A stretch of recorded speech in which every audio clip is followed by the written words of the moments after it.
नमस्ते बच्चों। आज हम पाठ 5 सीखने वाले हैं। बच्चों, यह पाठ दो भागों में विभाजित है। पहला है आओ आयु बताना सीखो और दूसरा है महाराष्ट्र की बेटी। सबसे पहले हम आओ आयु बताना सीखो इसके बारे में चर्चा करेंगे। बच्चों, आयु यानी उम्र। गणितीय आंकड़ों से यहाँ आयु बनाने का तरीका सिखाया है। आपने भी कभी अपने दोस्त या परिवारजनों के साथ आंकड़ों का खेल खेला होगा। आज हम ऐसे ही आयु बनाना सीखेंगे। इसमें आंकड़ों से आयु कैसी बनाना है यह बताया है। तो चलो बच्चों, देखते हैं। अपने मित्र को उसकी वर्तमान आयु में अगले वर्ष की आयु जोड़ने के लिए कहें। उसे इस योगफल को 5 से गुणा करने के लिए कहें। प्राप्त गुणफल में उसे अपने जन्म वर्ष का इकाई अंक जोड़ने के लिए कहें। प्राप्त योगफल में से 5 घटा दे। घटाने के बाद जो संख्या प्राप्त होगी उसकी बाईं ओर के 2 अंक तुम्हारे मित्र की आयु है। बच्चों, इस सूत्र को उदाहरण द्वारा समझते हैं। अभी यहाँ पर हम मित्र प्रकाश की आयु लेते हैं। प्रकाश की आयु है 10 साल और उसका जन्म वर्ष 2004। तो प्रकाश का वर्तमान आयु 10 साल है और प्रकाश अगले साल 11 साल का हो जाएगा। इसलिए हम वर्तमान आयु 10 साल और अगले साल की आयु 11 साल दोनों मिलाएंगे। मतलब 10 अधिक 11 बराबर 21। अभी 21 को हम 5 से गुणा करेंगे। मतलब 21 गुना 5 बराबर 105। अभी प्रकाश का जन्म वर्ष 2004 था। इसका इकाई अंक 4 है।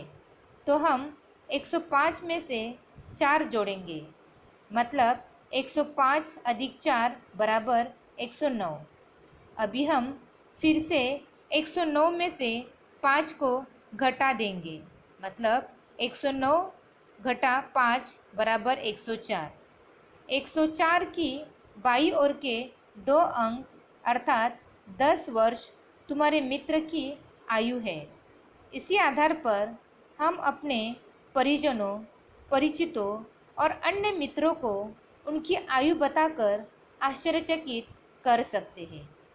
बच्चों, अब हम दूसरा भाग देखेंगे, महाराष्ट्र की बेटी। बच्चों, इस चित्र को ध्यान से देखिए। कौन से राज्य की ये बेटियां दिखाई दे रही है? महाराष्ट्र की। बहुत अच्छा। आपने इसकी वेशभूषा को पहचान कर बताया कि ये महाराष्ट्र की बेटियां हैं। ये वेशभूषा महाराष्ट्र की पहचान है। इसी तरह भारत के अन्य राज्यों में भी उनकी वेशभूषा और विशेषता अलग अलग होती है। इस चित्र को देखकर हम बता सकते हैं कि दोनों ने समान वेशभूषा की है, लेकिन इसका सूक्ष्मता से निरीक्षण करेंगे तो हमें पता चलेगा कि दोनों में कई अंतर है। यही आज का बौद्धिक खेल है। तो चलो खेल शुरू करते हैं और देखते हैं कि कौन ज़्यादा अंतर ढूंढ पाता है। देखो, चित्र 1 में साड़ी का रंग गुलाबी है, तो चित्र 2 में साड़ी का रंग हरा है।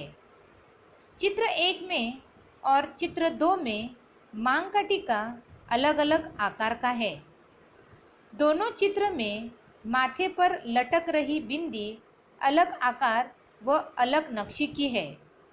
शाल का रंग चित्र 1 में लाल है और चित्र 2 में उसका रंग बैंगनी है।